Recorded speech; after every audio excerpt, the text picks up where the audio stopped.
He, she's, theys, and all who's who slay. We're here to talk the wild, the weird, and the downright wonderful world of pro wrestling.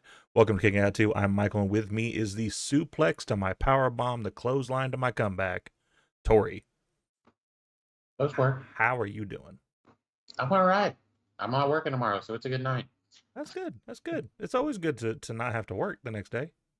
I mean, I'm in the office tomorrow. I don't know how much working I'm gonna be doing. Not in a good way. Was especially good because apparently the rainstorm that ran through last night got rid of the rest of the rain for the rest of the week on the on the forecast. So I'm riding the motorcycle to work every day. Nice. I've been laying out on my lunch break and getting sunshine in my backyard. Lady Alpha, welcome in. How are you doing, sweetheart? Apparently my camera's going to be a bitch tonight. It says you should look like we're all drunk. What? I was going to tell you that, like, it might not seem like it, but... Oh, I was interested. I wanted the tea. My bad. Michael wanted the tea. Go ahead. Say that again. Oh, I was saying that, like, it might not seem like it in this next coming week, but I do still live in this household.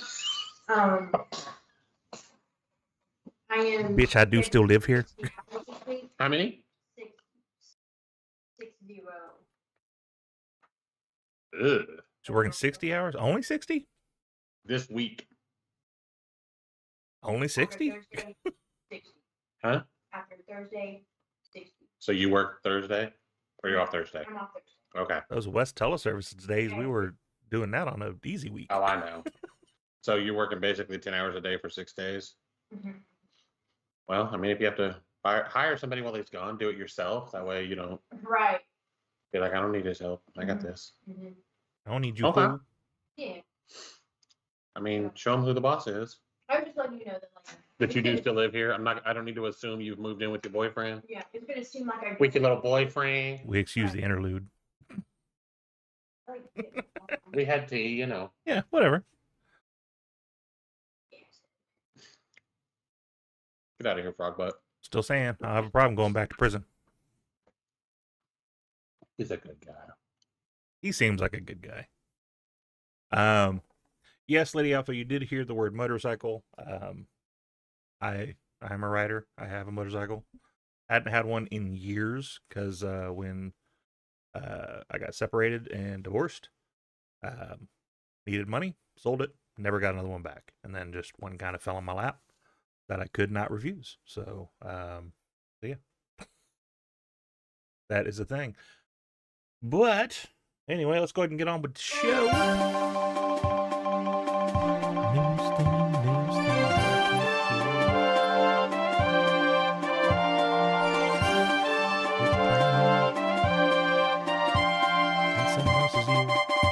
Right, because I can't hear it either. Anyway, yes, both of you, I did say go back to prison. It was just a visitor's pass. Okay, so to be fair, Grace has started dating a boy, which in and of itself is enough of a shock because we always figured it'd be a girl. Mm-hmm. But whatever, she's happy. He's a good guy, but I have already told him that these are just jokes for anybody that might be watching. These are just jokes. We don't mean this. That I would kill him if he hurt my girl. Yeah, first time I saw both of them in face-to-face fashion, both Tori and Grace, I did ask both of them, hey, have we asked what his intentions are with our girl there? Because, yeah, he will become missing if anything happens. These are just jokes for the FBI listening. These are just jokes. We wouldn't be serious about this. I'm telling you, it's getting to that point, Big Mike. It's getting to that point. Rent's too damn high. I know that's right. So anyway, deal with anybody else. Like, it's just. We're gonna go ahead and open with the thing we were just talking about before we got started here, and that is the Karrion, Kross, and Scarlett of it all.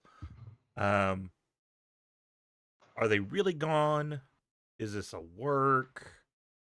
The basic thing is we did find out in a very deflated fashion, which is why it's bringing everything into question, that they got moved to the alumni section, No official announcement was made. Nothing was specifically said.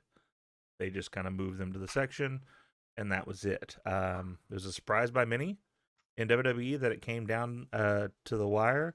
WWE has been proactive since Dan Ventrell's departure. I mean, literally, if it is a real deal, if it is a real thing, Kross can go anywhere. I've seen a lot of people online talk about, well, his in-ring rate wouldn't let him go to AEW. There's some dudes in AEW that aren't great ring rate, that are great storytellers, that are there.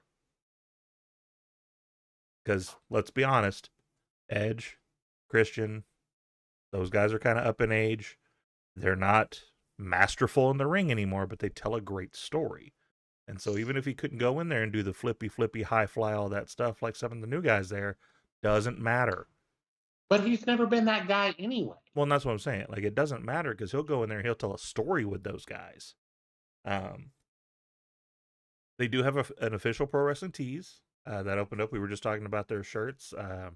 Love those shirts. I'm a fan of the Scarlett the Scarlett one too. I'm more of a fan of the Kross one. I like the Kross one. That might get a buy from me on payday because it's a really cool looking shirt. But that then again doesn't mean a lot in today's structure, because that's the thing, is as soon as I saw everybody talking about it, I will not believe he's gone until he shows up somewhere that's not TNA or not Bloodsport. If he shows up, has a point though. Like, they don't do pro wrestling tees because the company wants to own that. They're not going to license that with pro wrestling tees. They're not going to do it. Well, but they have though in with the past. AJ still had his pro wrestling tees store for like a year and a half after he got hired, and they didn't. But that's AJ under Vince. I don't disagree. I'm just saying it's not that it's unprecedented.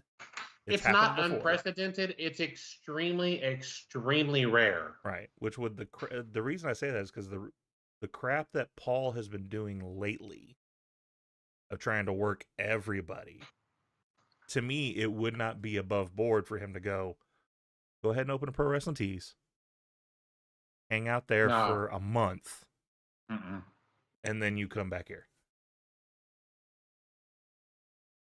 Maybe those 2 specific shirts stays on the shop.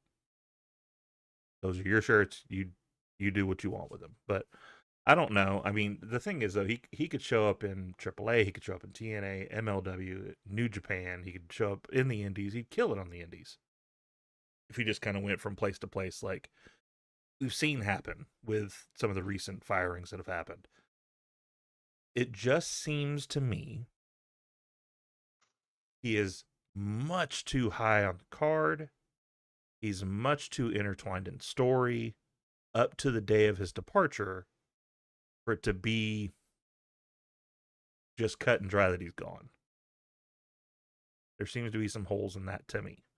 But I could be wrong. He does have history in AAA. Adding to that, a lot of those AAA guys were in Lucha Underground, and he had a deal in Lucha Underground too. So he's got more stuff there too. Good. If he re-signed, I guarantee there was a caveat of you have to let Scarlett wrestle more. Absolutely. Because if there's not, what are we doing? Because that woman can go. Absolutely, she can. I think we saw her in the ring maybe twice in WWE in total, and both times she killed it. And then we just didn't do it again. To me, it's very much akin to Zelina Vega, because Zelina Vega was stuck as manager for so long, and then they finally let her in the ring. They're still only letting her wrestle like 1 match a month and then lose, but is what it is. At least she's in the ring.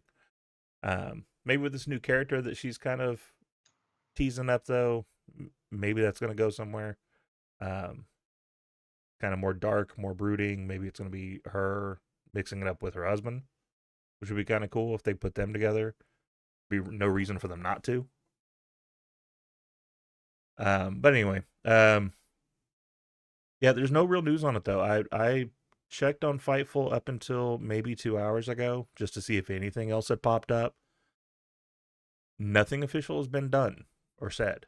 So he has a pro wrestling tease, and he's saying they're done, but no one official has said a damn thing. I'm 100% with Big Mike on this. As long as they're happy. Absolutely. I used to be very... I want to see this person here or there. I don't care where they go anymore. As long as you're happy, cool. If I get to watch it, even better. Yep. Well, and then Aaron Loves Wrestling, which is another person who we frequently hear from and watch in the group. He had said something about, wanting to see them in AEW. And I was like, I don't disagree with wanting to see them in AEW if that's where they want to go. My fear of that is he becomes the toy of the month for 2 months and then gets lost in the shuffle like a lot of other people signed had happened to them. Because I don't want him to go over there and then disappear again. Like, we just got him where he's at least in front of a bunch of people. So that's my only concern. But as long as he's happy, as long as Scarlett's happy, that's all that matters. Oh, yeah. That'll be good. I'd be interested to see what they're going to say. To me, that'll be kind of the litmus test. Is kind of how he acts on that bot. If he says, like, we're done and just kind of talks about what they're going to do, okay. If he goes on there and says anything disparaging, which is the complete opposite of everything he has said up to this point, then to me that might be more like they're running an angle of he's a disgruntled employee that got let go. I really hope we don't do that. I really don't. I don't want him to do it. Either admit he's there or don't. Like, I'm not this whole back and forth. Hey, Jillian. I don't know. I see a couple of ways they could do it that I'd be fine. The thing that kills me is if they're doing that.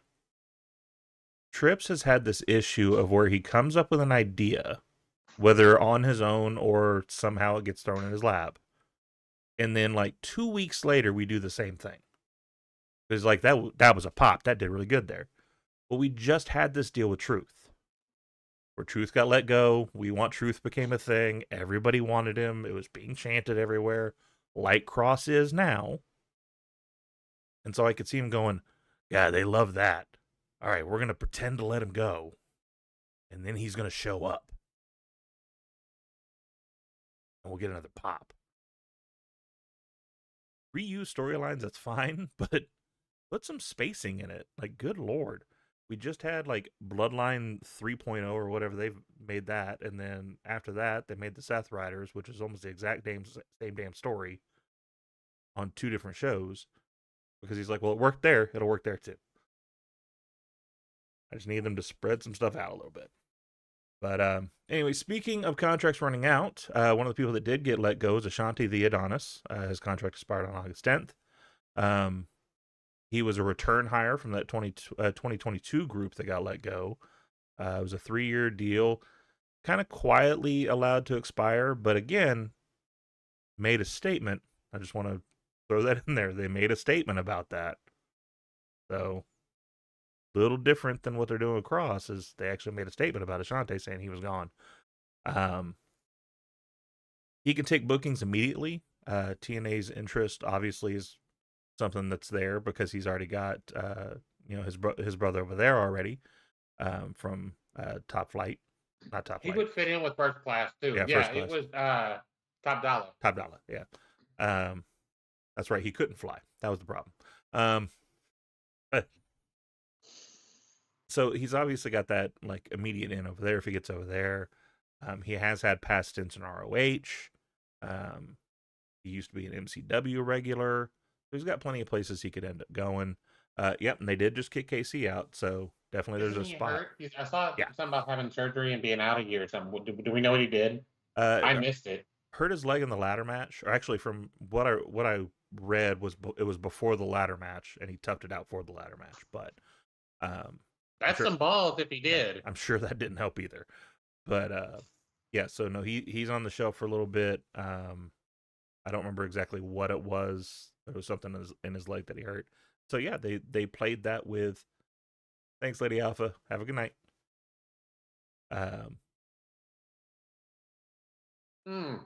Oh, that's right. He did get replaced in the ladder match. That's right. By somebody that I'd never heard of. That's right. But yeah, so they spun that as like, well, obviously you can't hack it, so we're gonna kick you out of the group. And so definitely there's a spot there if Ashanti wanted to show up. And then it still kind of keeps him in that WWE fold. You know, there could be a spot where he shows up on NXT and still hangs out with them and all that. So wouldn't be a bad spot for him if that's where he ends up being. AEW stability, big money, long-term contracts being signed. Specifically, they have locked down the TNT champion. He is put down for a multi-year big money deal earlier this spring. For Fletcher? For Fletcher, yeah. Nice. So they locked him down. We were just talking about him earlier today, specifically how great the nickname is. Protostar's so perfect for him. First of all, his music is fire. Like that music hits, and then they say his name, but it's how it's said. It sounds like the beginning of like a heavy metal song. Yeah. Like his presentation, his in-ring work, his mic work has gotten so much better. Like everything about Kyle Fletcher that's solid. Well done, Big Mike. Especially with what's going on with Ren and Charlie on the stuff before he NXT. Came out of a fridge. Oh, he came out tonight. They did like a pre-tape thing where he came out of a elevator and. But I like the way they've presented Kyle Fletcher. If he's not a world champ by the end of this year, I'll be shocked. Yeah. Well, it's like we were debating specifically the statement Protostar. Yes. Yeah, it was a damn good match. The idea of what that means, because it's a developing star that's continuing to build mass. Yeah. So it's a pre-star. It's not quite a star yet. And so the way he got that nickname and the way they're really pushing that now of like he is the future. He will be the star. Is just it's perfect for him. It's a great way to spin that. Other extensions that they did, they went ahead and extended out Gates of Agony. I'm glad to see that they're doing some good stuff now. I'm enjoying what they're doing with Ricochet. Yeah. They I am loving what he's doing right now. Well, the thing is, he's not doing anything different. Now he just has two big brothers behind him. Well, but it's just the whole role compared to where he was before he came to AEW, and even once he first got there. Because when he first got there, you were just kind of the flippy guy. Yeah. But Khan and Teo, specifically for me, before they got with Ricochet, they were two that I was really sad about because they're two big, good-looking dudes, and they were getting handed losses week after week for no good reason. It was always like it was against like the former best friends or against like exactly big meaty men. It was against these smaller teams, and it's like, no, they should be dominating just by their look alone. They just look like they should be running through that tag team division. So I'm glad that they're doing that kind of now of being behind him and they're being the heavy. So that works out really well. But definitely love to see where that's going to end up going. They were also just a couple of accolades for them. They're past champs with Brian Cage for the 6-man division, which I didn't know about. I wasn't really watching the ROH side of things. So, hey Isaiah, welcome in. What's going on? Speaking of AEW, though, there was also some backstage stuff going on. Wardlow was hanging out backstage as he's preparing to be one of the American Gladiators. Here's the question. If you bring him back, what do you do with him? Where do you put him? That's a good question. He can't get over by himself. He can't. He was for about 45 seconds, and it was only because of that run with MJF. Okay, so then that's the question then. What's the big splash way to bring him in? What do you do?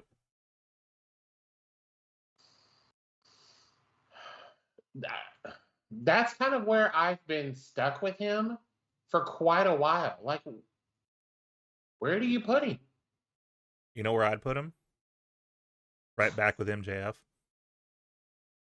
Really? Because MJF just got, yeah, there we go. MJF just got kicked out of the Hurt Syndicate, and you have him come in and destroy Bobby Lashley. Now MJF's got a chance against that faction.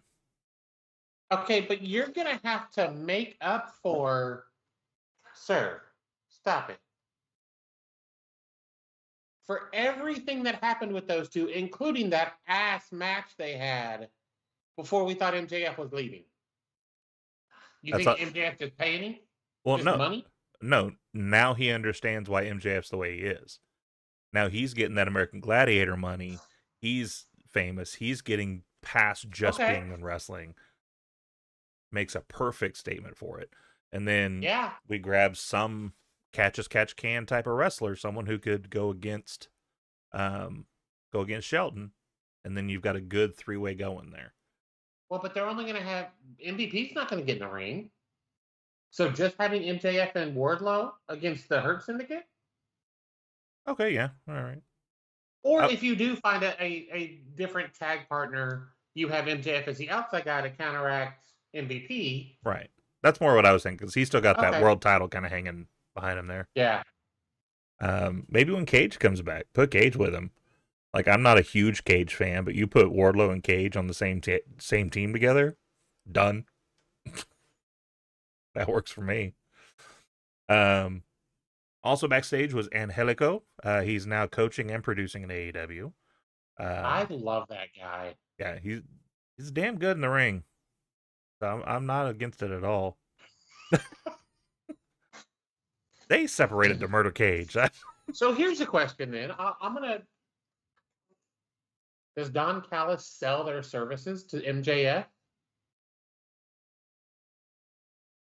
Because if Brian Cage is healthy, he can go with Shelton. He could. Could be interesting. Could be. All right, go ahead. But anyway, so yeah, he's back there doing some cool stuff. He's producing matches. He did the Megan Bain versus Emily Rose match. He produced that one, which ended up really good. He's still wrestling on ROH TV and occasionally on Collision, so he's still doing the wrestling role too, but he's also doing some producing backstage. So it seems like they're grooming him for some backstage roles, and it seems to be it seems to be they're doing that with quite a few wrestlers. A few of them they're tapping them and like having them, all right, you figure this match out, and just kind of seeing how they fit, which I've always said is something that needed to be done. Back when we were in WWE with Samoa Joe, I never knew I wanted Samoa Joe on commentary. And then he showed up on commentary, and I'm like, I want more of that. That's awesome. So start rotating in some wrestlers into these other roles and see if they fit somewhere else. Because at some point, they're not going to be able to go in the ring anymore. They're not all Dustin Rhodes. They're not going to be able to wrestle until they're 90. But we shall see. There is an injury status update on Austin Theory. He's not released. Oh, Specifically want to say that he is not released. He is just injured. So he is under the injured talent list with Zoe Stark and Ilya Dragunov, which I've heard Dragunov is really close to being approved as well to get back in the ring. So kind of sucks that happened right when Gunther got hurt. Right up there with Rey Mysterio in my book. I don't care. Really? I don't care. Nothing about him makes me interested in him. Okay. Just personal flavor. I'm just not a fan. Okay. I know a ton of people love him. I'm just not for me. I enjoy watching him wrestle. I do not see what I do see from other people in the IWC of like how amazing he is and he should be world champ and all that. Like I don't see that. I see him as a mid-card talent. He's a guy that's there just to kind of help out. And someone's going to shoot me. It's very much the same way I saw D-Bry. Daniel Bryan, to me, was not a world champ. He was a guy, though, that you could throw in. He's a guy you could throw into that role for a here, hold this. Like, he was believable enough to hold the title for a minute when you needed When he him was to. in WWE, I agree. Yeah. Once he left, no. Yeah, he was a whole different breed when he got to AEW. In WWE, I did not see him as that top talent, and it's the same thing I see with Ilya. I don't see him as that top talent. I do see him. Yeah, there we go. Ziggler, a he who shall not be named. You and I have talked about that on I don't know how many occasions. That guy was literally a hold this because we got nothing else to do with it at the moment. Yeah. It's the only reason he was world champion. They gave it to him the night he left for WWE. They were like, we don't want Sid to have it anymore. Here, hold this for 24 hours. Contract expires tomorrow, whatever. Go ahead. It's fine. Don't take the title with you. We do that. Don't do a Medusa. But and then obviously we got Grayson Waller that's hanging out with a New Day, who seems to be kind of in a holding pattern, probably holding off until Theory comes back, which is something to me. Like, I was thinking about this yesterday, and we can kind of talk about it a little bit here real quick. And with our wonderful people that are in the chat, definitely say your thoughts and things you would think about it. I think they need to learn to pivot better. Who? WWE. Oh, duh. Because, like, situations like this, like, you're building up this Grayson Waller and Austin Theory breakup, right? Austin gets hurt. Now he's sticking with a New Day. And look, here's the thing. You're welcome.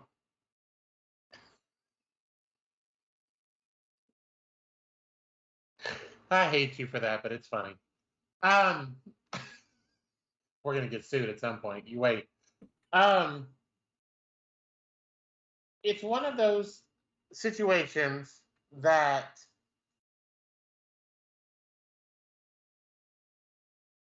there's no backup for anything. No. Like Naomi, she's out. We don't know why. They're saying it's going to be an extended period. You told us several hours before the show, and then you throw Io Sky in there with Roxanne, and she loses? Why? Because she was going to lose to Naomi? Yeah, you have no idea what you're doing. Yeah. I will say I understand. I agree. I did see a rumor today that Jimmy didn't wear his little Jimmy, and that may be what the problem is. And if that's the case, then just say that. Yeah. She's pregnant. Title's up for grabs. Vacant has another championship. Mm-hmm. Let's go. I have not watched Raw, for those that are here. I don't know that I'm going to. I didn't watch SmackDown. I will probably catch NXT tomorrow because I love Chelsea Green. I will say, I didn't watch all of SmackDown. That's just because I don't have cable. I refuse to spend more money on watching stuff. I am thinking about getting a VPN. Nord, Shark, hit us up. Right, hit us up. We got you. Big Mike, Stephanie McClure would be amazing in Paris. Absolutely. That crowd would be crazy for it too. The thing that gets me though is that it's like it's the holding pattern thing. And to me, like, what got me thinking about it was all the way back with the Big E situation. We finally pull the trigger and say, okay, we're going to turn Woods and Kofi bad. And it's going to be because Big E didn't help them. He wasn't there for them. He did his just job, all that stuff. They were right. They did nothing wrong. But then what happened after that? Not a damn thing. They had a title run for a couple weeks. But we've really done nothing with them. They're entertaining. Like, I'm not saying that they're not on my show every week. They are. And I'm not saying they're not entertaining, because they are. But it's like we were setting something up that never happened. Yeah. The fact that you had Big E come for that, and Big Mike, you may be right. That may be why they haven't said what it is. because there's still people they needed to talk to. Yeah. I'm sure if it's true, that's true, and she's trying to keep it quiet. Rikishi will spoil it on his podcast. They're not giving enough recognition to the baby Oos. He should be world champion right now. Right? He should win the King of the Ring unless it's a her, then it's Queen of the Ring. Or you know what? Even if it's a girl, King of the Ring. Win the King of the Ring could be unprecedented. I don't care about my family tree. The wheels fell off this so quick. And then I'm dipping into Bret Hart there. They don't care about me. They asked me to come to SummerSlam. They got no seats for me. Bret, stop it, you whiny bitch. You whiny fucking bitch. You know what? Here we go. You know what? Let's do our show. We'll come back to Bret's bitch ass. Okay. Anyway. I'm going to end on a little bit of a fun story. On the news. Biggie. We brought him in for that whole thing. Why did you not immediately put him with a different tag team? Yeah. And at least use that for a storyline or two. Mm-hmm. You brought him out there. The crowd went crazy. Jay Nomi.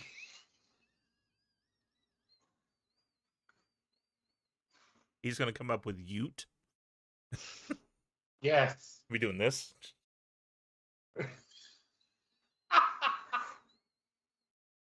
Like Peter Rosenberg.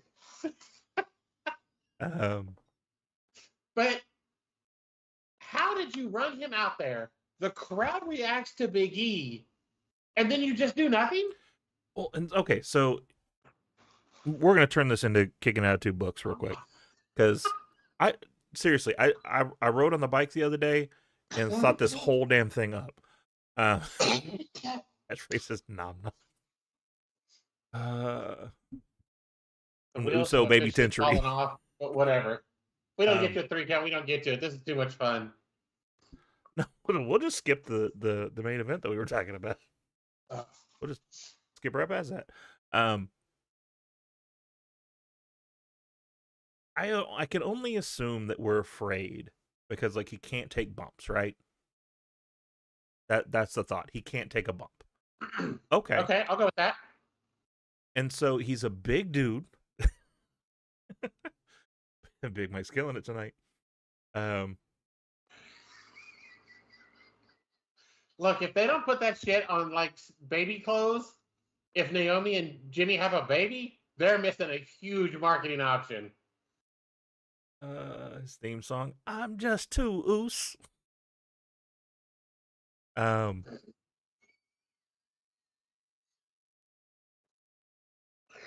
Oh, this is going so badly. We're afraid he's gonna like get hurt. Big Mike is on a roll, y'all. Oh shit! Now I know how you feel when I'm in your chat. Like everybody that may be here that doesn't know who Big Mike is part of the God, I just went Chairshot Media. Chairshot Media Group with us, and him and Sped have their own show on Thursdays. They're amazing. Go see them. But this is fire. Big Mike is on fire tonight. Like I said, I know how you feel now with me in your chat because I'm constantly trying to pull you off the rail, and I have not been able to say word one about where we're going with this. But it makes me think though of remember the Evolution storyline when Batista came back, and he wanted the shot at Triple H. Yeah. And we had the horrible promo that he forgot what he was supposed to say, and he just kept saying, "Give me what I want! Give me what I want!" That one, he beat the dog shit out of Ric Flair. Off camera. Oh, that's right. That one in the back room. Yeah. And just dragged him out. Yes. Do that. Yes. You don't have to. We don't have to watch Big E get nailed. Just have him get nailed backstage, and then if he ever gets his comeuppance, do the same thing. He beat the tar out of whoever it is. You only have to see it happen. You can just be like, "I got my payback," and then drag some dude out of a closet somewhere. Like, it doesn't have to be that complicated. But we pivoted to them having a feud with the Viking Raiders, and like, what are we doing? You have this entire talent of this entire roster of talent, and you can't pivot better than just, well, we had the story for you. We're just going to stick you in this random tag team thing that's not going to go anywhere.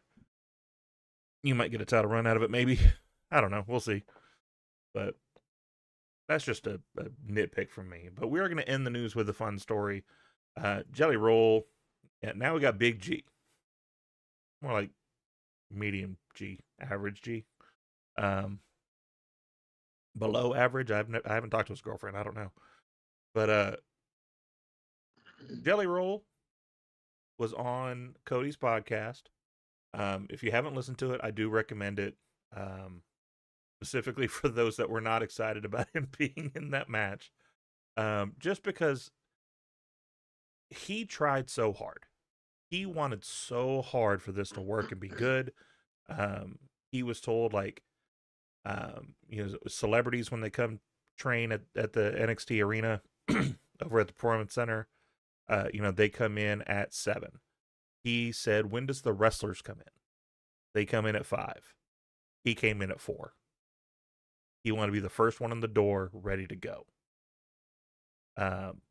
So, I mean, he was killing it. And he's the one that specifically said, Paul, I want to lose.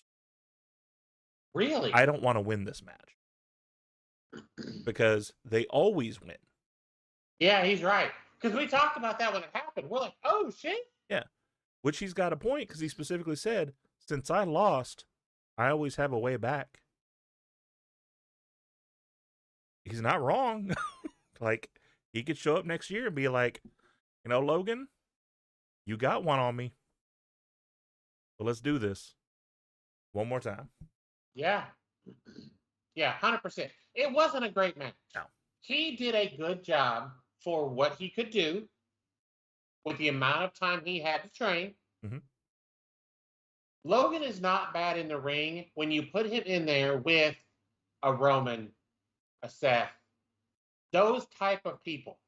When you put him in there with somebody like Jelly Roll that can't cover his weaknesses, that's exactly what you get. But a mediocre match at best. I will say the parts, if we're to set up how good of a performer someone is, to me, it's a few things you put together. You have the in-ring stuff, you have the charisma stuff, the camera stuff, the entertainment stuff, and then you have just their aura in general. To me, he had 2 of the 3.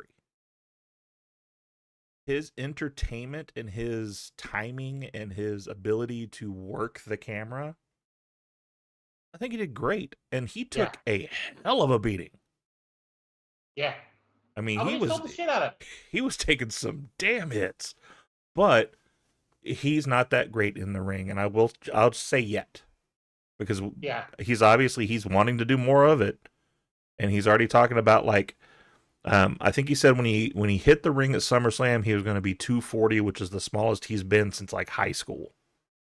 And he's like, I plan by the next time I'm in the ring that I'll be able to take my shirt off. That's crazy. So he's hoping to lose enough and do the surgery and be ready, like, be physically ready to look good in the ring, even with the shirt off. More power to you, homie. If you do it, I'm right there with you. I'll go that ride with you.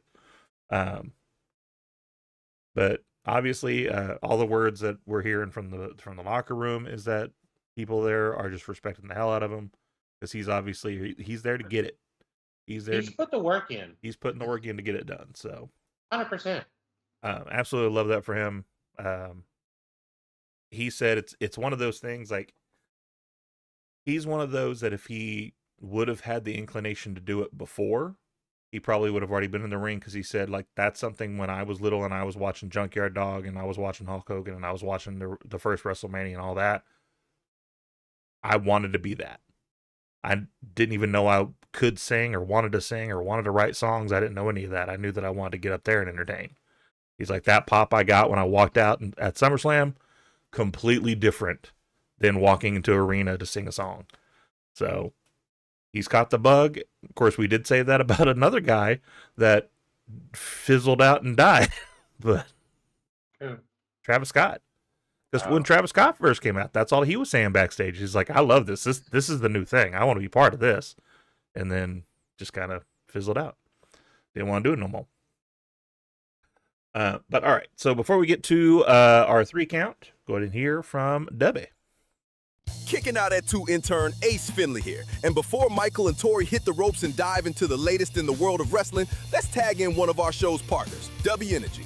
If you're looking to fuel your grind, whether it's late night booking sessions, streaming, or just surviving Monday, W Energy's got your back. No crash, no jitters, just clean focus. Use code KICKINOUT, all one word, at checkout to get 10% off your order. Now let's get back to the show.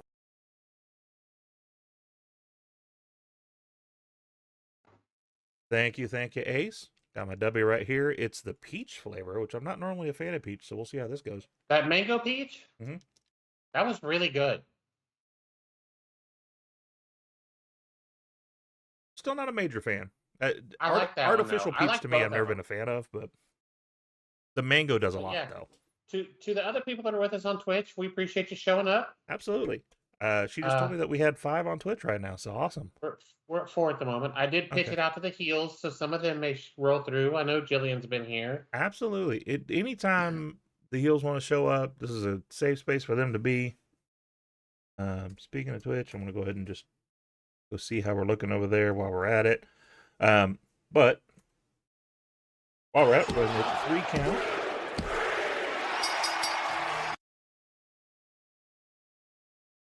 I think it still says 5. Does it? Okay. Yeah, but that's cool. That's cool. Whatever. I do know that we just got 2 hours ago a new follower over there, Philly Girl Mitch. Okay. I don't know if that's one of your people because that was about the time you were throwing it at the heels, so maybe it's one of the heels. Nice. Okay. That'd be awesome if so. Yeah, seeing if there's any others, but no, that was it. We are 35 followers currently over there. The goal that we have right now is 40 for that, but yeah, we still need to have the continuous people watching for 3 of our shows in order for us to get affiliate over there. So hopefully that continues. Be awesome. So for our 3 count, I'm gonna go ahead and do yours first. Okay. So your first one, you kind of had 1 and 2 together, but I separated it out into the way that it made sense. So first one, Hurt Syndicate shocker, MVP gets booted, or MVP boots MJF officially out of the Hurt Syndicate. So I have questioned this from the start. I'm like, why are we doing this? This is dumb. Apparently I was right. So everything I've read, this was supposed to go on longer, but nobody cared. Mm-hmm. We enjoy the Hurt Syndicate, and apparently there's been some. Now, I am going to take some of these reports with a grain of salt because they had complaints that MVP didn't like Speedball, and we put that to rest last week. So with a hilarious little segment. Which I love that they did that. Yeah. That they said, nah, we're going to go ahead and squash that noise now and just move on. Yep. Which for anybody that didn't see that segment, it was a fun little bit. Hurt Syndicate walks in. We see Speedball. MVP. He's got his phone up. Yeah. Like he's recording something, but you can see on the screen that it's him and MVP standing there right then. Right. So I'm assuming he did that for like his TikTok or his whatever blog or whatever. Yeah. But so he comes up behind me, he just goes, which I'm not gonna say the words, but just F you, Speedball. And then he looks over at the other Hurt Syndicate guys, like, all right, y'all say it too. And so he walks up behind him and says, "Fuck you, Speedball," and Speedball goes, "Fuck you too, MVP." And then he looks at the Hurt Syndicate like, come on, trying to egg them on, and they're like, "Fuck you, Speedball." Like, I'm sorry, if you're gonna squash internet noise, that's the way to do it. It was hilarious. It was amazing. But there's people that have complained that the Hurt Syndicate is supposed to be heels, but they're out there high-fiving the fans. Do you understand who these two are? You can call them heels all you want to. There is a percentage of the fan base that is going to always cheer them for various reasons. If nothing else, for the chant. Yeah. Because the entire arena going, we hurt people. That shit in Texas was amazing. Mm-hmm. Getting to do that was kind of fun, too. I enjoyed that. But it's one of those things that, why did we do this? What was the point of doing this? Because why? I think that the reason being was I think it was supposed to be a longer thing where MJF gets in good with the Hurt Syndicate, and then he gets the world title because of them. And then we go one way or the other. Either we turn MJF or we turn them. Someone turns and we end up with a Bobby Lashley versus MVP. Which we're going to get Bobby Lashley MJF anyway. Yeah. But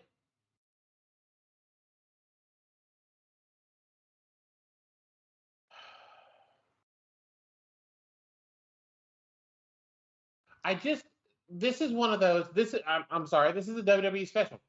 Mm-hmm. We don't like where this is going, so we're just going to end it.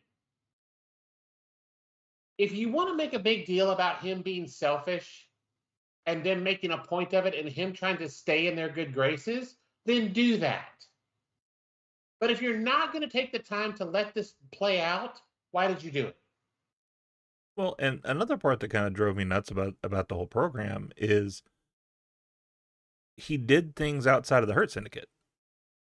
Yeah. Well, so if he's with the Hurt Syndicate, then if he comes out there to, call out Hangman or do any of that, why is the Hurt Syndicate not with him? Exactly. That's what I'm saying. They should have made it a group thing. Terrible. If you're going to put him in it, then put him in it. Make him one of the members. And I would almost say start to reel him back some and have him start being kind of the background player. We talked about like JC Mateo and what he's doing. Be that background guy for a while. And then when the time is right, MJF shows his true colors, wins his world title, and then we get MJF back saying he's better than the whole group. That should have been fine. I agree with you, Big Mike. It seems to be where we're going with it, as far as FTR teaming with him. Which, speaking of which, that whole trio right now, great. Been fighting my whole life. I can't get no hoes. You can get hoes. The only thing is so underrated.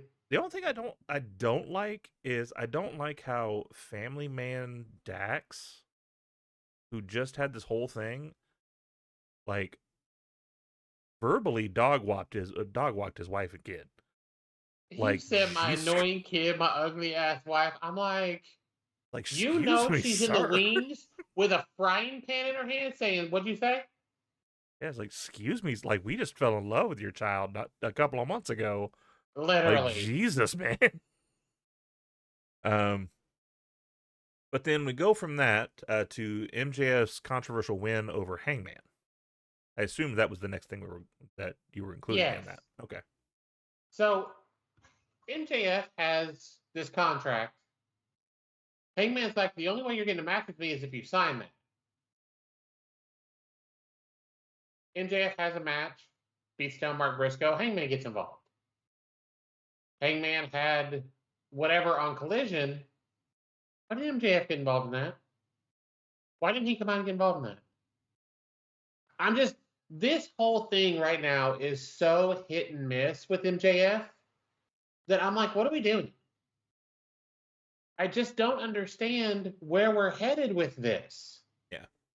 Well, to me, it's a convoluted story because we have this major story that started with him and with Briscoe. Yeah. And he's talking shit about his brother and all of that, playing it really good. And then we're sticking Hangman in it too, which I understand Hangman gets a shot because like he earned one. But why are we doing that now? Like, let's finish the Briscoe thing first, rather than just kind of throwing everything in there. And to be fair, I kind of wonder if someone on their creative team or whatever is seeing what WWE's doing, because it's very similar to what WWE's doing right now. Of, all right, well, let's give whoever our main talent is like 4 options of who they're going to face and who they're going to be in the ring with. I don't like that. Give me a story. Give me a story I can follow. Here's the other thing. If you're going to... It would have been funny if I had a different picture of the thing when you said that. That would have been so great. I'll give you credit. That would have been really funny. Here's the other thing.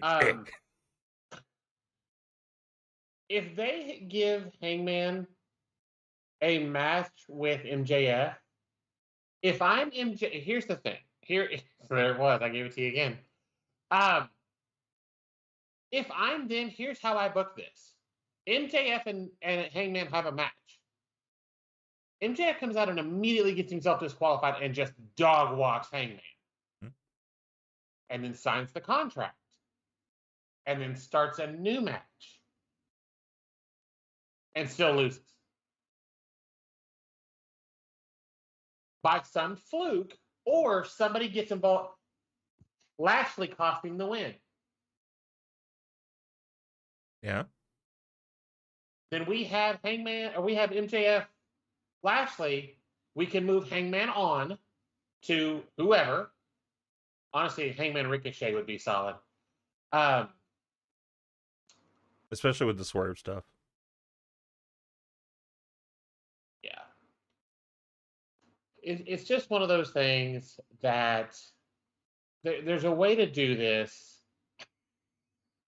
And Jordan. Sorry, I got distracted by Jordan Grace on NXT. It's just as you do, as one does. It needs to be done well. I don't think you put the title back on MJF. He's much better chasing than he is with it. I don't know where the truck already. But yeah, we need to do something here. Hangman having like 14 things going on, I'm not a fan of. Yeah. Like he teamed with Jet Speed to take on LFI. Why? Mm-hmm.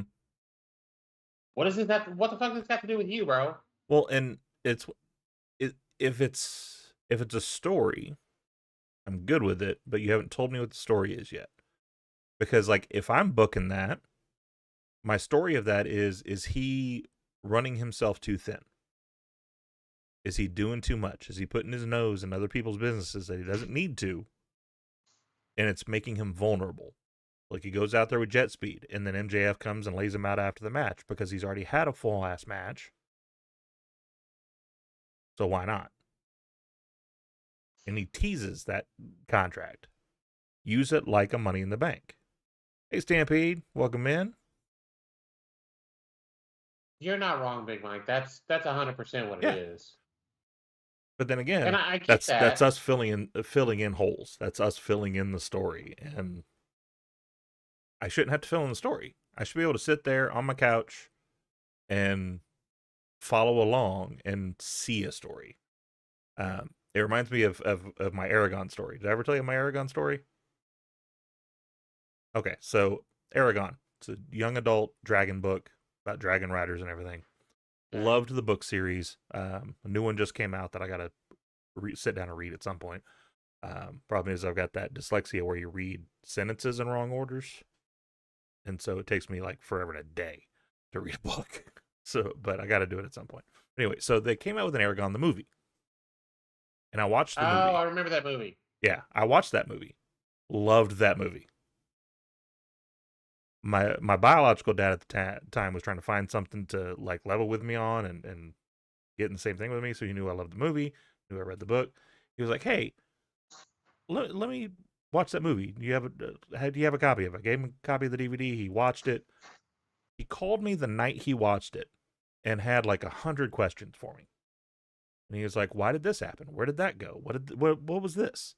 and I'm filling in the holes for him. And then it made me realize that the reason I love the movie so much is because I knew what was missing in the movie, and I was putting it in my own head. Kind of what I'm thinking with like how storylines are working right now is I'm filling in my own spots that I shouldn't have to be filling in. I should be able to be just entertained and not have to think about what we're being entertained with. So hopefully we kind of flush that out a little bit. On to a better one, though. Number 3, in my opinion, Triangle of Madness triumphs. It was a 6-woman tag match on Collision, which has been set up by so many other matches. I'm really hoping All Out we get a women's Blood and Guts. Oh, that'd be fun. Aubrey brought that up in the call last night. She's like, let me start with, I don't know. I'm not involved in this at all. We're all like, give Aubrey the book. Give her the pencil. Aubrey be the pencil. Or have her wrestle the pencil. Whatever. Brian if you put, first of all, these 6 women killed it. Yeah, absolutely. Like, if you give me these 6 women plus Anna Jay,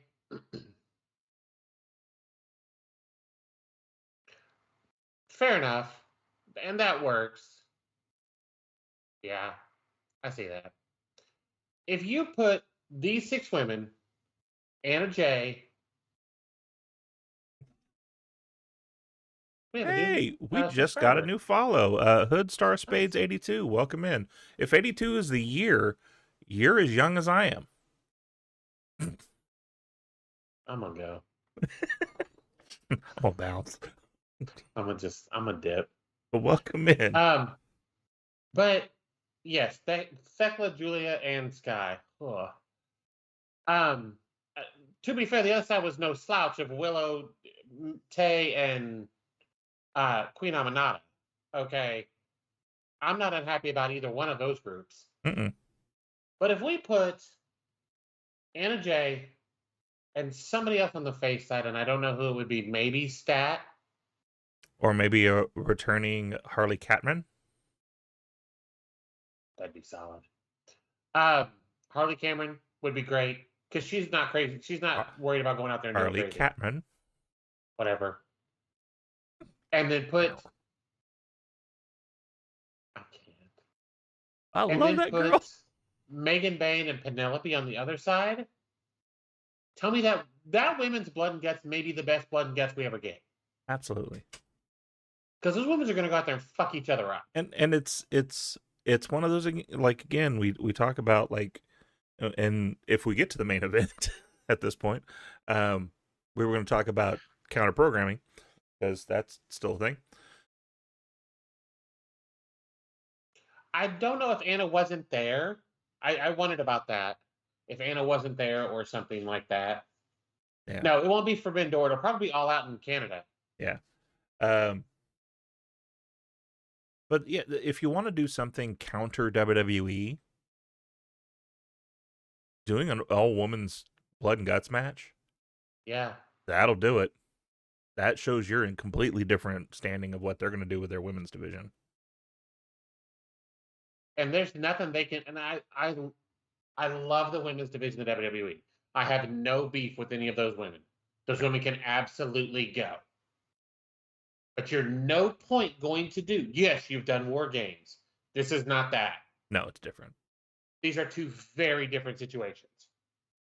So to do this as a counter programming, which I that's a whole nother thing. But if you do this, and I don't care, you run Cena and Brock out there. I don't give a fuck. I'm not watching it, first of all. Yes, thank you. The mayor of Canada has spoken. Put it on the books. If you do this, the buy numbers for All Out will go up. I hate to break this to people. If you're going to run the women out there and let them beat the piss out of each other and bleed and tear each other up, you're going to sell tickets. You're going to sell pay-per-views. Mm-hmm. I'd consider getting that one because that shit's going to be amazing. Well, and They need to, and I think we kind of alluded to it earlier when you and I just had a conversation. They need to find a way to promote to a bigger audience. Because to me, that's the only thing they're missing. In all reality, is the eyes looking at the product. You have the WWE stalwarts that have been watching WWE forever because it's what they watched. It's always what they watched. It's what they watched with their daddy, their granddaddy, and so on and so on and so on. So that's where they are. Nothing wrong with that. To be clear, I love the WWE. There are things that I'm not happy with at the moment, but it's still what I watched with my dad.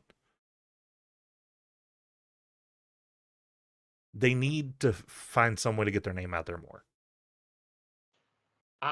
If I never see the Slim Jim ladder again, I'll be happy. Yeah. I understand that national things like that. Oh, yeah, 100%. Mm-hmm. Especially if it's against FTR and what's left of the patriarchy is a triple threat. Mm-hmm. That match would be crazy. But yeah, you Cope and Christian in the same as a tag team in Canada. Yeah. That may be the best pop we ever get. That's going to be a crazy pop. Just don't call Mr. Hart out there to hold the title or something. Right, because he'll feel disrespected. Mm-hmm. Well, they were going to have me hold both, you know. And then they only had me hold one. Yeah. I hate you. I was going to win that title. That's what they said. They screwed me in Canada.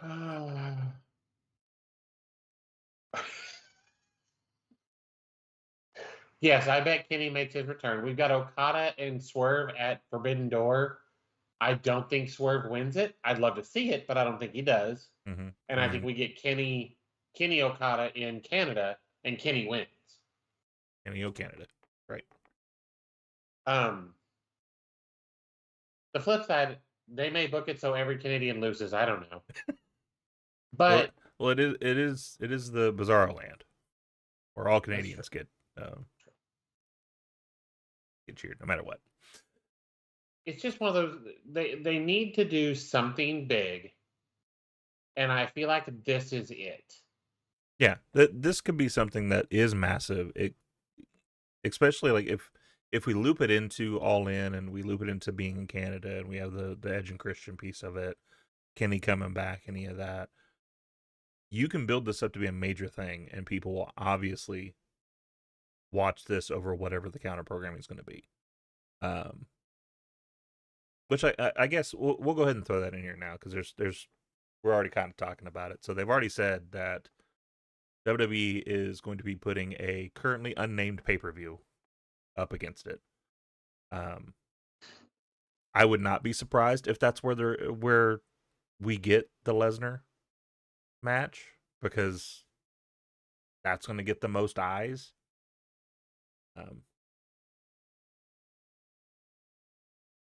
I hate the idea that we feel like we have to counter program. To me, it's talking out of one side of your mouth and then doing it out the other. Because we say, well, no, we have friends over there, we have family over there, we just want everybody to be successful and have a job and da da da da da. But then you on purpose have an unnamed pay-per-view, which means that we haven't had a plan for it.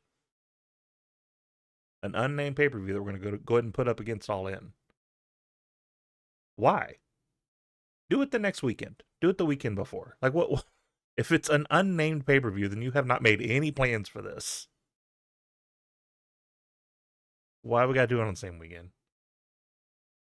Maybe they already had the venue. I find that unlikely, but maybe they did. It just seems very suspicious. Yeah, they made the announcement they're having a pay-per-view, but it's as yet unnamed. And that tells me everything I need to know about it. Oh, you ain't wrong. Stampede ain't wrong.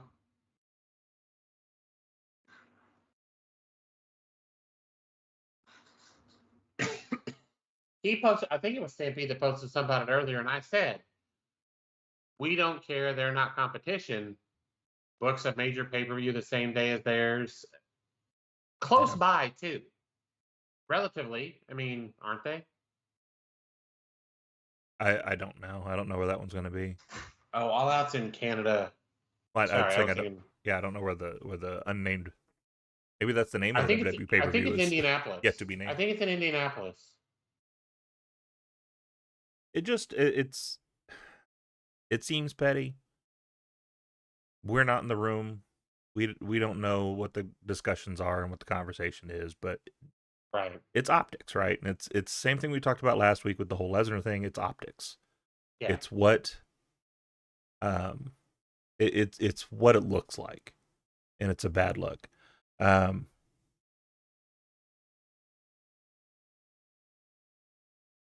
Yeah, it's just a bad look. It screams we are trying to assert dominance, which you don't need to do because you're already dominant. Just leave a be. You're still the big dog in the yard. It's fine. It's just like the other way around, which I said with AEW. AEW needs to just accept the fact that they're number two. Like you're number two, and there's nothing wrong with that.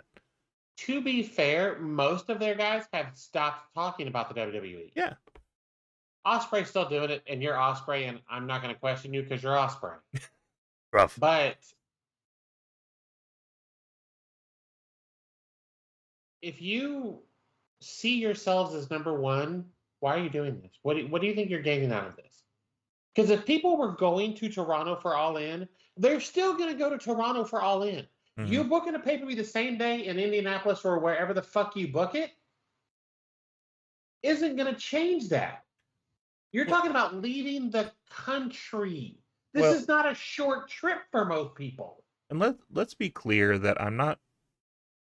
I bring up this question because I saw this question on Twitter, and I didn't respond to it because I wanted to talk about it here.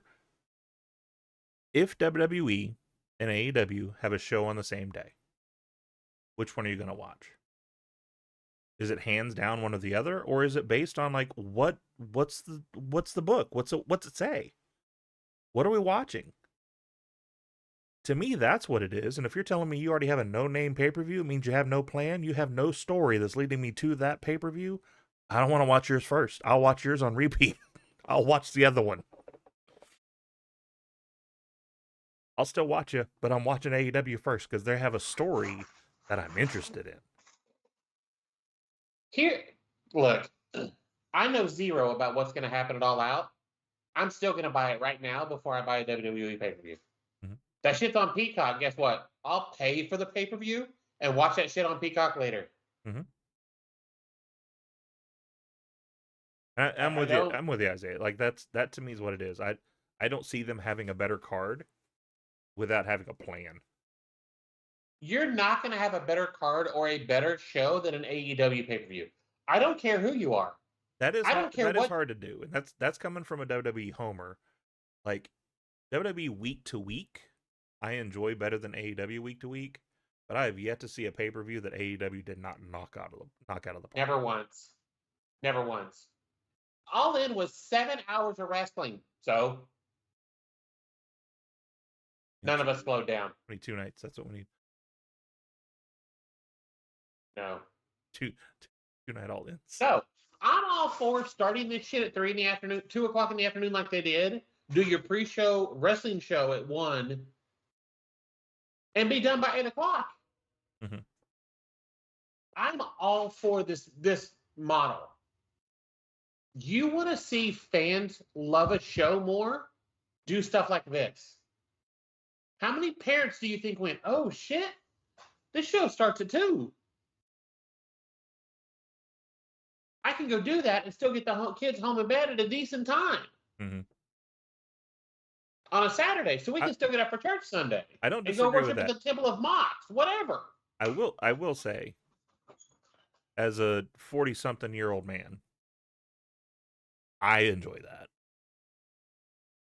I still yet to think I would bring my kids to it though.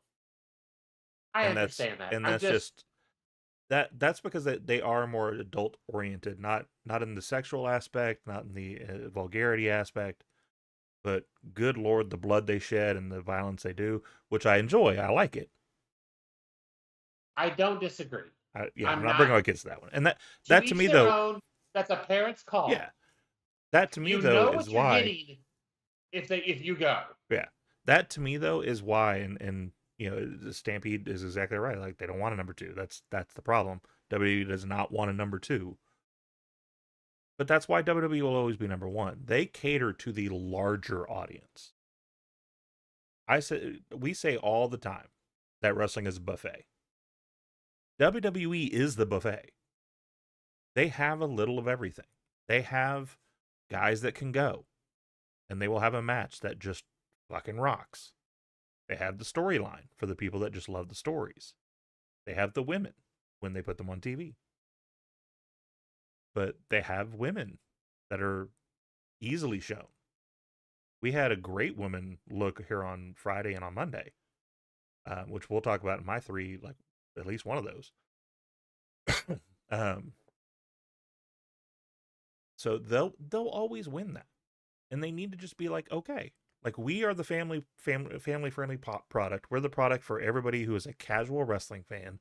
We're not here for the diehards, and that's fine. That's okay. Go make your money, homie. Have people pay that $29.99 for that new app. All right, go for it. Go do the thing. But, it is what it is. And it probably will be, Big Mike. It'll probably just be another Saturday night main event. And if that's the case, then yeah, I'm not watching it because Saturday night main events aren't there for big storylines and big payoffs. They're there for fan service. Well, I enjoy that, but I'm not going to go watch that before I watch All In. I'm not going to. Yeah. I'll watch it after the fact.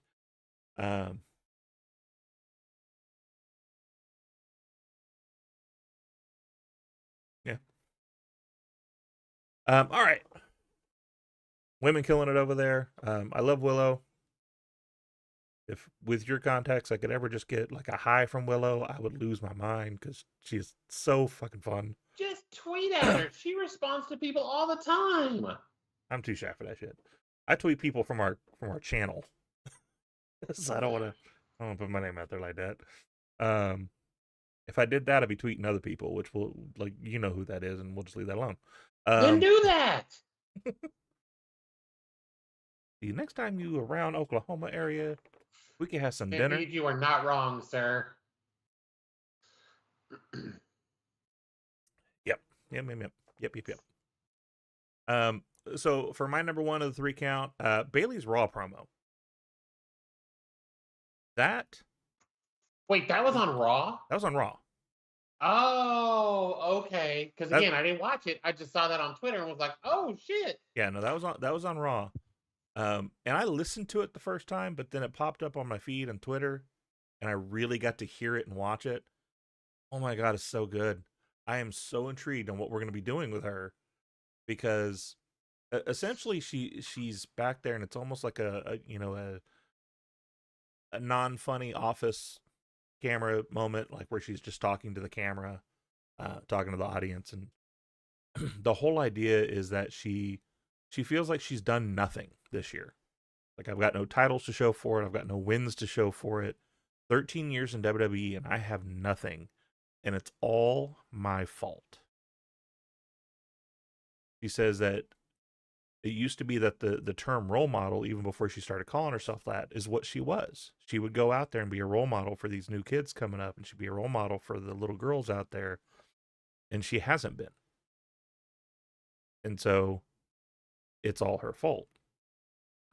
So as it ends, which Keller apparently critiqued this a little bit, because they had this effect at the very end of it. It was like a very high-pitched whine, and it was almost like she was having a headache. And then she takes a breath out, and then it cuts to black, and you hear old Bayley. Ding dong, hello, Belly. And it's almost like that old that Old Bailey's like coming back to prominence in her brain. I like when we do stuff like this. This is the Mojo Rawley shattered mirror thing, but done right.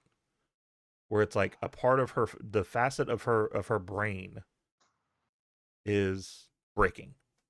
And so we're ending up with like a mixture of this. I want to be a role model, and I also realize that when I was Old Bailey, I was successful. So I'm really intrigued to see where they go with this, but I love little turns like this. And it shows that sometimes you just need to wait. Because all we've heard for the past like couple of months is, oh, they're disrespecting Bailey. They're disrespecting Bailey. They have no plan for Bailey. And then this seems like they have a plan. There's something they're doing with her. And this was the plan all along, is for her to lose that and have that crisis of confidence, leading her to this new character that we're going to put her in. Stampede, I saw you post that earlier, and I didn't understand the correlation until I just read that. That's crazy. I had never thought of that. Sticking with the women, my number 2 is the Charlotte Bliss birthday cake segment. Charlotte and Bliss are the only two that could do this currently and have it not be cringy. It was really fun. It was a birthday segment, but it was a championship celebration at the same time. Charlotte being proud of herself for being able to share the spotlight for Alexa's birthday with the championship thing. Gives her some presents, gives her a cake. The last present is she brings back Charlie, which was the Lily counter. It was the little Charlotte doll that looked like Lily. Brought it back out. I was like, look, I kept it. I still have it.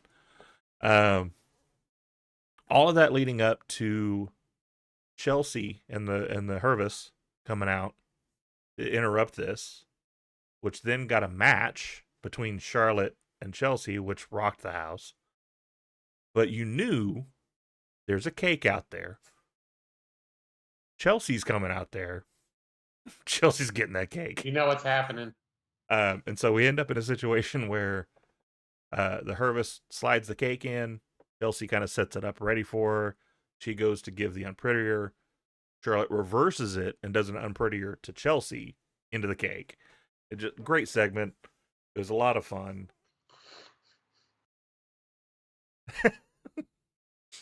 That'd be a great match. Monet for the win.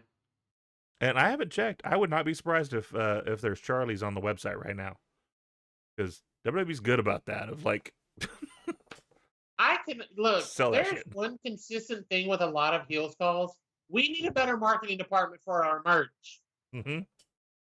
Absolutely, because like, yeah, as soon as she came on with that Monet doll, that should have been on the shelves the next day. That should have been there. Stunned Pro Wrestling Tees didn't jump on that. Yeah. I mean, look at Mr. Iguana. Like, as soon as he becomes in prominence in WWE, they're like, we're going to sell one of those. People are going to be buying iguanas. And sure enough, they get them on the website ready to go. Hell, he had shirts before he even debuted. They already had shirts on the website ready to go. Just throwing it out there.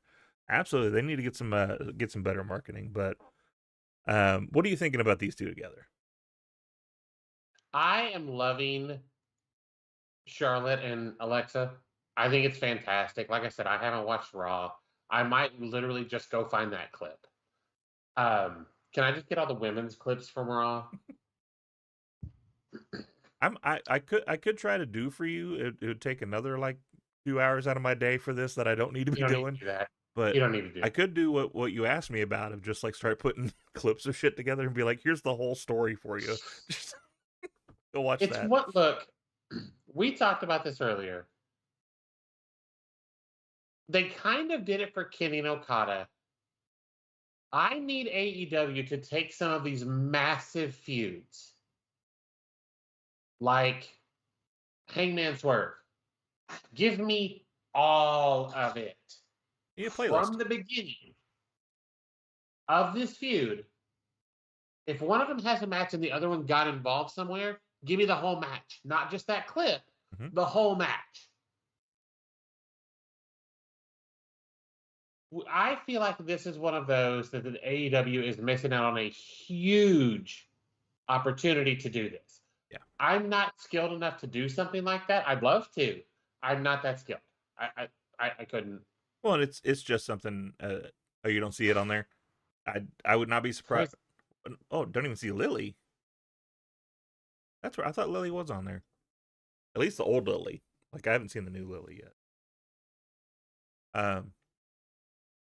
Yeah, I mean, something as simple as, like, on YouTube, have a playlist of, like, here's all the stuff.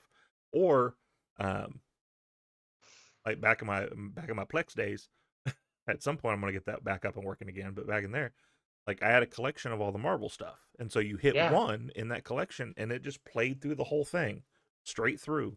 And you didn't have to worry about clicking the next one and which one's next and which one's the one I should watch after that. And it just all went straight through. So that would be cool for them to have. Absolutely.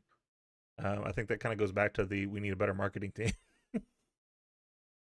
But yeah, I feel like these two together, Alexa and Charlotte, this is potential you could get a good solid year run out of this if you do it right. Yeah.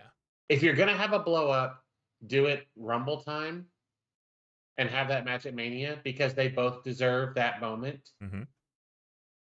Even if it's not for a title. You don't need it to be for a title. No. These two do not need a title to make everything they do important. Yep. Lily on a pole match. Let's book it. Whatever. Speaking of odd couples, though, my number 3 is the Young Bucks, or the Generation Me, or whatever you want to call it, against Brodito. I am loving this Bandito and Brody tag team. I love the Bandito Brody tag team, but the entrance for the Bucks, he tells him the pyro was fantastic. That was so good. And he tells that guy, tell Justin to read this word for word. And so Justin did. This whole gimmick is so good. Mm-hmm. And it shows that the Bucks are not taking themselves too seriously. Yeah.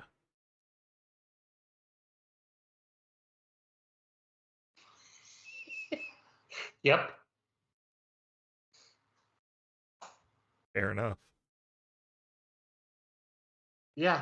No, that's same thing.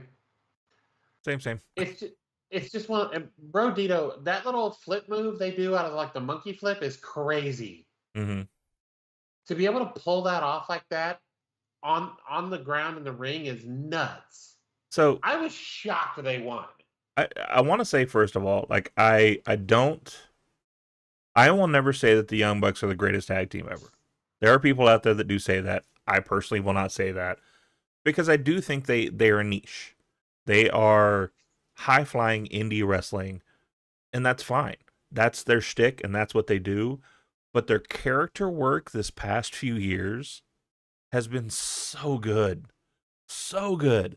Because you had, they're the heads of the company, and they see things are about to go down. So then they're in a room and they're shady, like, Richard Nixon level of trying to shred documents last minute and trying to hurry up and get out of there. And then they end up losing their title of being, the chief officers of the company. And then now they've got nothing.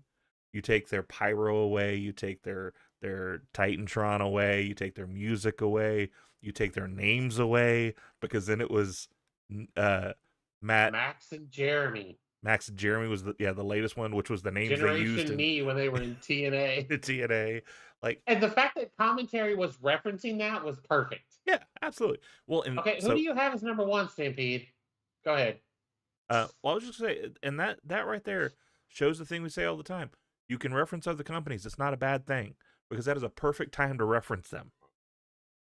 I think, and it doesn't hurt you to reference them. I think they even jobbed in WWE, and I think that was also one of the names that they threw on there. And, like, say it. When they were jobbing up in New York, that was their gimmick over there.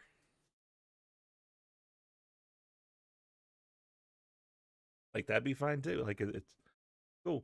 Briscoes is the number one tag team of all time. Okay. Oh, okay. I can get behind that. I can get behind that. Ooh. Stampede, I have an idea for a show for you to be on. We might have to talk later. That just gave me an idea. Okay. Yeah, we'll talk later. I don't want to give that away. But anyway, so yeah, that first the tag match itself was great. Yes. But the little things about making them into essentially jobbers, it did make me. I agree with you. It surprised me that they won because of how they've been booked lately, and to me, that's even a better thing. You surprised me because I'm expecting them to lose because of what you're doing with them right now. So you end up with like a 1-2-3 kid or a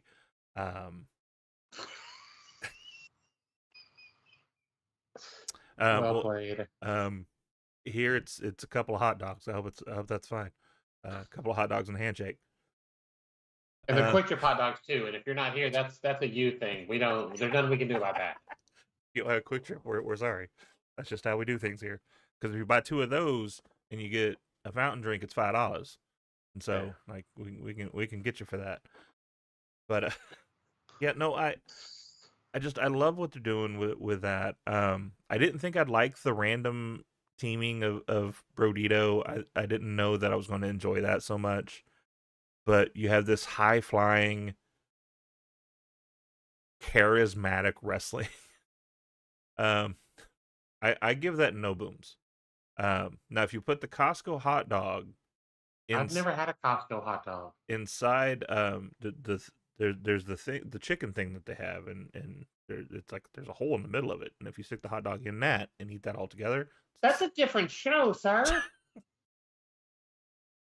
That's kicking out 2 at night. Up all night. Anyway. Yeah. No, I've never had one. We got a Costco. Like we have Costco. Yeah, not too far. I've never been to one. I haven't been to one. I'm a Sam's kid. I'm trying to get away from Sam's because I have some serious issues with their politics. I do too. But we're actually looking at going to Costco. I got a free year with them, so that's why I'm with them right now. Oh, we paid for this year's with Sam's cash. So there you go. But no, I'm thinking I might do Costco next year. What? I was gonna do. She would shake my sides down. She's got to do some stuff for that paperwork. Hmm? She has to do something for that paperwork. Okay. And eat, and we have to be up early. So I don't know. Still gonna see. You can ask her. I will. Fine. Bye. Whatever. Bye. Let's have Grace and I talk to each other. That's a big ass hot dog. So it's the Rizzler? Am I doing that right? Does the thing on the cheek like that? I don't know. I don't know. Damn kids. Well done, Big Mike. But anyway, so apparently though, Brodito is going to be a thing for a while because they actually had a tag team finisher that they pulled out in this match. They pulled out the match before that too. Oh, did they? I didn't catch it the first time. They pulled out the match before that, and everybody was like, "What the fuck?" And then they did it again this one, where everybody was still like, "What the fuck?" So apparently they're going to keep around for a while. That's kind of cool that we're going to see that.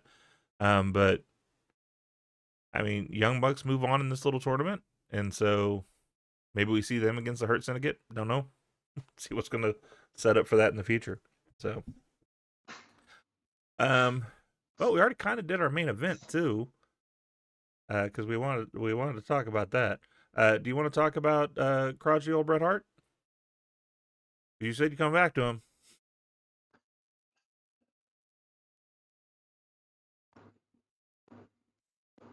I worry that Buddy's not coming back. The other day. Yeah. He just had surgery the other day. Like he posted about it. Yeah. That they were just now doing surgery on his ankle. I think he was trying to rehab it without surgery, and he's trying to do the KO method. Just couldn't. I saw that Bret Hart was whining like a bitch about SummerSlam. And he's whining about like a bitch about literally everything he's been involved in since he fucking retired.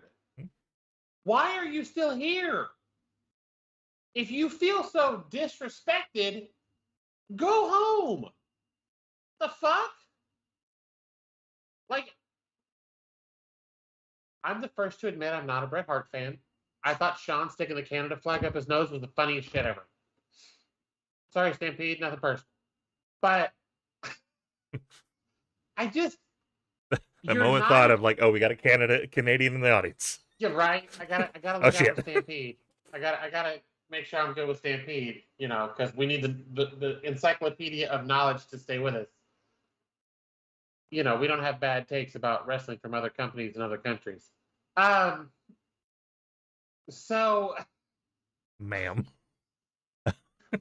look, somebody got red. It's not my fault, okay? Cleared. All we have to say, Stampede, is well done. Well done. Cleared in one tweet. I couldn't even fight that. But you have complained about literally, yes, Bret being Bret, literally everything you've ever been involved in since Shawn Michaels became hugely known has been you crying about something. They made your whole fucking Canada gimmick you crying about shit. You're still doing it. Mm-hmm. Go away, please. For the love of God, go away. So I'm going to bring back a little bit. If you want to see one of the most watched episodes of our show, there's two of them. One of them is we talked about Eric Bischoff running his mouth, and the other one was when we talked about Bret Hart. Go home. I don't want him on my screen if I don't know. Only if he's literally like it's the cameo of him getting yelled at and walking off. I don't want to hear him talk. I don't want him crying. I'm sure he's going to blame it on Goldberg. Have him play the Bob Barker role in Happy Gilmore 3. Being dead? Punching him out. Oh, my bad.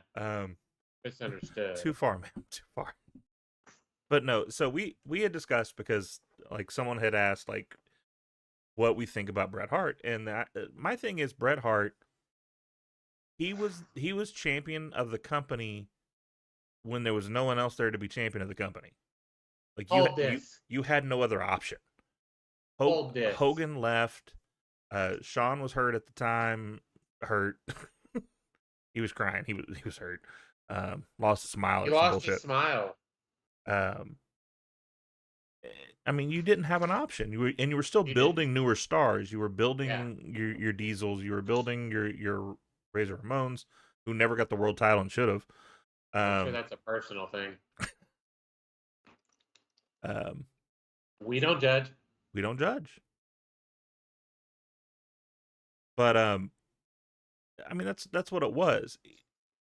There are people who walk around that act like he's the best of all time, and am I going to deny his technical ability in the ring? Absolutely not. He was a technical genius in the ring, but his charisma was trash.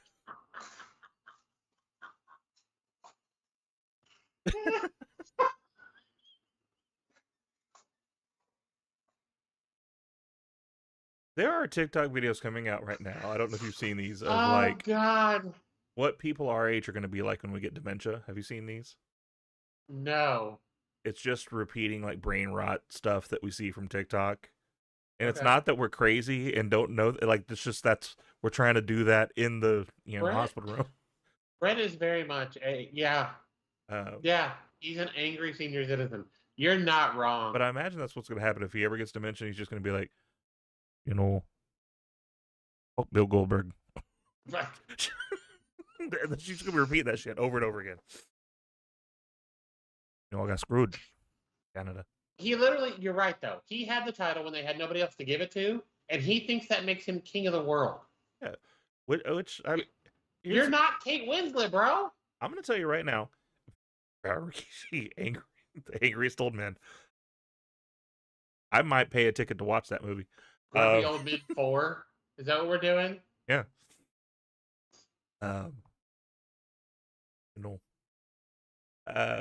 Yeah, it's just he was great in the ring. It's just he didn't have a character.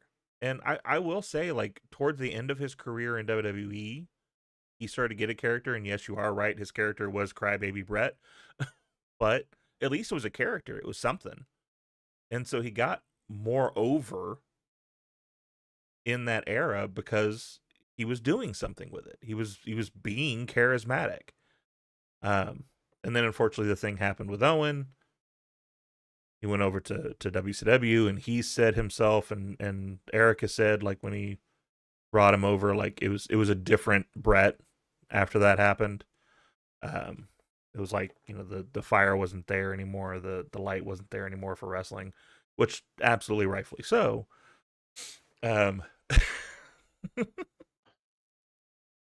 Okay. I'm saying Brett should have went down with the ship. Other than the Kyle chants during Kyle Fletcher versus Kyle O'Reilly, last night at Raw they were chanting Ludwig Kaiser, and the reply chant was, "That's not him." Mm-hmm. I'm here for that. And we had 3 of the 4 Americanos last night too. There's 4? Yeah, because there's the original Americano.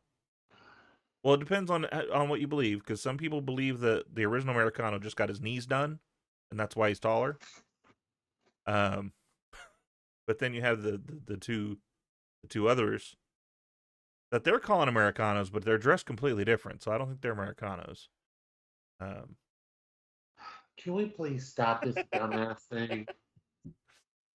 No, again, it's a buffet. I personally, I'm enjoying it. So that's something I'll sit there and watch, because it's just stupid and it's fun. It reminds me of the Doink days of, like, everybody and their dogs showed up in the Doink makeup. It was fun. I find it funny that when I'm going to break the wall down here a little bit, I find it funny that we have a German who's pretending to be an American, who's pretending to be a Spanish guy, who can also speak Spanish,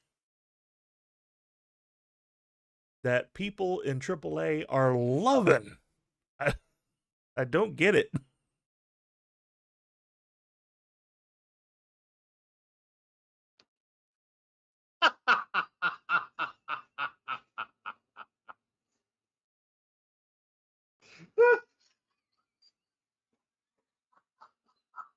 Wow. I have literally been saying the same thing for years. Years. Mm-hmm. People are like, no, if they'd have tried to both get on, it would have tipped over. Look. No, they proved that shit on Mythbusters. It was an episode. They could have fit. There was enough room. There was enough room. Or trade off. If there wasn't enough room, trade off. You know, he goes in the water for 10 minutes. She gets up and she goes in the water for 10 minutes. He didn't have to die. Oh shit! No, I mean I'm fine with that part. It was Leo, whatever. She just realized that she screwed an urchin. Was like, oh, I'm gonna lose all this money. Go ahead and die, man. She was not about to take him home to mommy and daddy. That's what it came down to. Yeah. Look. He's like, I love you, and she's like, look, See, what had happened was people were like, where's Jack? Who? I'm the king of the world. Dude, you poor. It worked for Jasmine. Yeah, but he had a genie. I mean, look, you know what? Nope. Here's the all right. I'm not going to taint Disney movies with my horrible comments. It's fine. Logistically, I want to know how that worked, though, because, like, you can't just make him a prince of a current area. He was a genie. He could create a whole country if he wanted to. Well, but that's what I'm saying. So, but that should have had some, like, monumental effect on the environment. Tectonic plates moving. No, 100%. Like, some shit should have happened when this happened. But damn it, Disney. I'm not disagreeing. All right, real quick before we close out tonight, here's a little shout out to Chairshot. Yo, Ace Finley here. You're kicking out a 2 intern with a mic and a mission. And before Michael and Tori break down the latest in wrestling, I got to tag in the man with the voice that hits harder than a lariat, Rip Calloway. Appreciate the hot tag, Ace. Now listen up, folks. If you're looking for that perfect blend of sports talk and squared circle heat, look no further than our friends at Chairshot Sports. They've got articles, podcasts, power rankings, and takes hotter than a summer death match. Whether you ride with the gridiron or the G1, Chairshot Sports has something for you. Want to know more? Easy. Check out the description of this video and get yourself connected. Chairshot Sports. Smart, sharp, and always ringside ready. Remember to check them all out and do the thing. Let's get back to the show.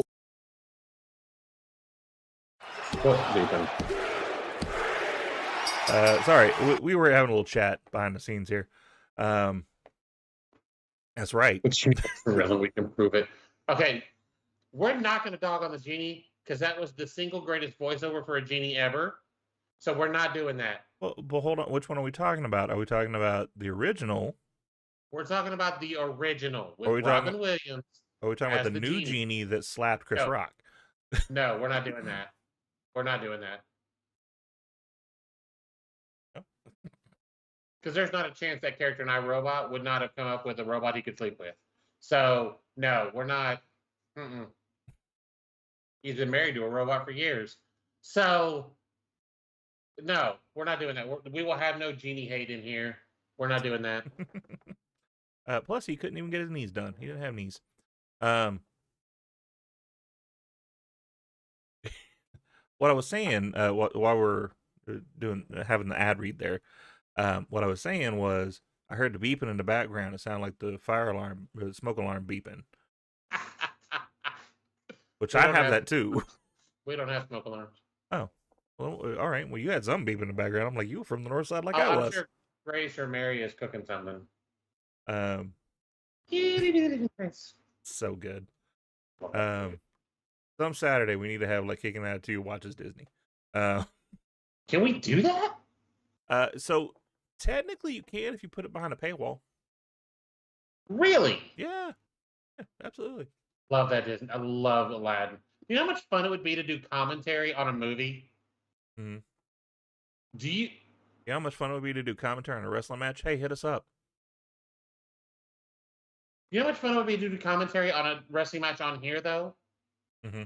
Charge like 50 cents and donate it or something? I'd be down. That could be pretty entertaining. Mm-hmm. Just mute it and call the match ourselves. That could be fun. Do a couple matches and pick one match that we're just going to mute. And preferably like something we haven't seen in forever or have never seen. Or we could just do indie matches. That'd be kind of fun. Because then we wouldn't have to worry about paywall or anything. We could just watch the indie match. Kind of fun. It could be kind of fun. I'm going to tweet at Evil Uno and see if we can have one of his mystery wrestling matches, if we can do that with his. Oh, I'd love to. He'd probably let us. Probably. It'd be fun. Props to them, by the way. They raised like $38,000 for cancer research yesterday. Yes, Barbara Eden was the #1 genie. I will agree with that because that woman was so fine. Mm-hmm. They raised like $38,000 for cancer research on the longest wrestling match ever. They went 21 hours and 41 minutes. Good gravy. One match. 21 hours. I wonder if that's the one that I saw a clip of today. Probably. It was on Twitch and YouTube for literally started yesterday morning. Yeah. There was a clip where so the two tag team partners, one of them was a tag team partner of Evil Uno, and the other one was a tag team partner of the other guy. I didn't see who the other three people were. I just saw Evil Uno, and I was like, hey. They were both down doing like the Ricky Morton like crawl, and they both jumped and did the hot tag. And then Evil Uno and the other guy came in the ring and double clotheslined each other and knocked each other down, and they redid the same thing. They crawled. Look, I can't even imagine what was involved in a 21-hour match to put that together. I could not imagine. But props to them. They raised a bunch of money for cancer research, and it was really cool. I don't know if I have the breath or the energy in me to do commentary on a Will Ospreay match or even half of one. I can do it. He hit him, bro. I would say bruv a lot, I'm sure. Anyway. And I would probably feel bad about it.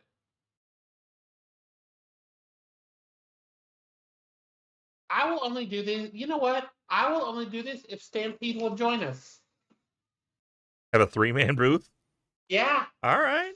As much as I've complained about the 3-man booth all my life.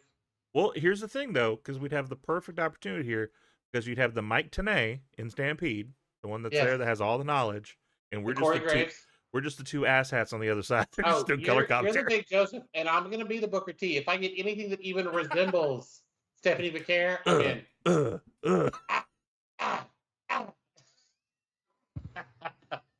Except that I won't say the stupid shit that Booker says all the time. Big Mike got our ring announcer. All right. Okay. This is coming into place. You know, if we get big enough, let's buy a wrestling company. We have our staff. Look, with the amount of wrestling knowledge and talent, like behind the scenes, the writing would be easy because we have Stampede. If we ever got into a problem of like, where do we go with this? And this is not an insult. This is one of the times I'm actually praising this. He would be the Jim Cornette of like, he'd be like, there was a match in Saskatchewan in 1912 Saskatoon, where they did a double turn, double finish, half gainer.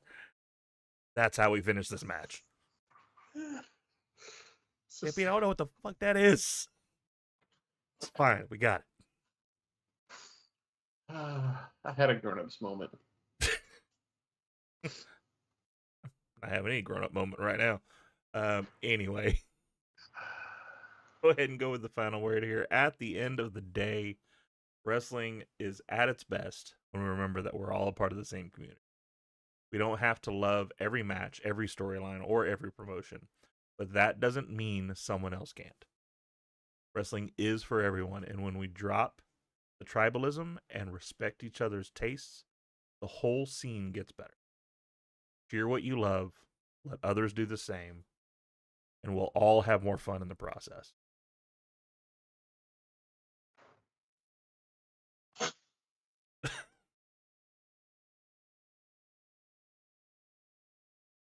Oh, that's the one from yesterday. Yeah. 21 hours, 49 minutes and 12 seconds, or something like that. 9 minutes and 12 seconds. Yeah. Goodness. 21 hours.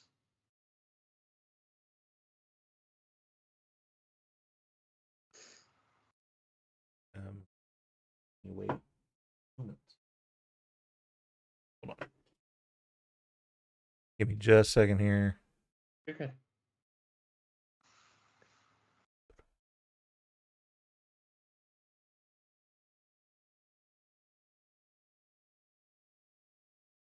Go.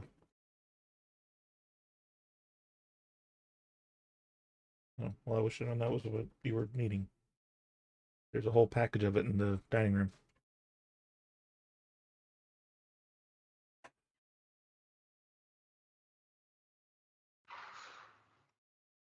All right, sorry about that. Thank you for that. I'll be YouTubing that later to watch maybe a minute of it. I'm definitely not watching 1,309 minutes of a wrestling match. But catch us on TikTok, YouTube, Twitch, BlueSky, and sign up for the Kicking Out at 2. Hold on.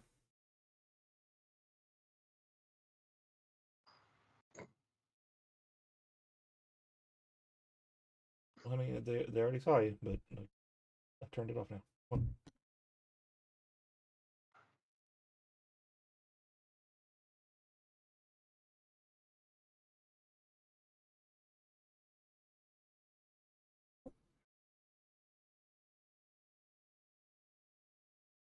All right, one last time.